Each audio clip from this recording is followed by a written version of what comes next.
بسم اللہ الرحمن الرحیم الحمدللہ رب العالمین الرحمن الرحیم الصلاۃ والسلام علی خاتم النبیین اللہم صلی علی سیدنا محمد وعلی آلہ سیدنا محمد۔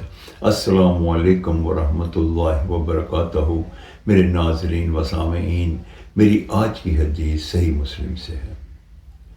امام المرسلین خاتم النبیین نبی کریم حضرت محمد صلی اللہ علیہ وآلہ وسلم نے ارشاد فرمایا کہ کسی مسلمان کو گالی دینا گناہ کبیرہ ہے اور کسی مسلمان کا قتل کر دینا کفر ہے۔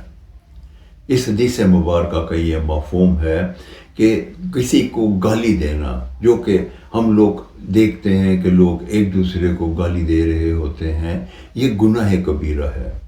ایک گناہ صغیرہ ہوتا ہے اور ایک گناہ کبیرہ۔ گناہ صغیرہ ہماری عبادات سے بھی ختم ہو جاتے ہیں، اور گناہ کبیرہ کے لیے اللہ کے حضور معافی مانگنا، توبہ استغفار کرنا بہت ضروری ہے۔ اللہ تعالیٰ معاف فرمائے۔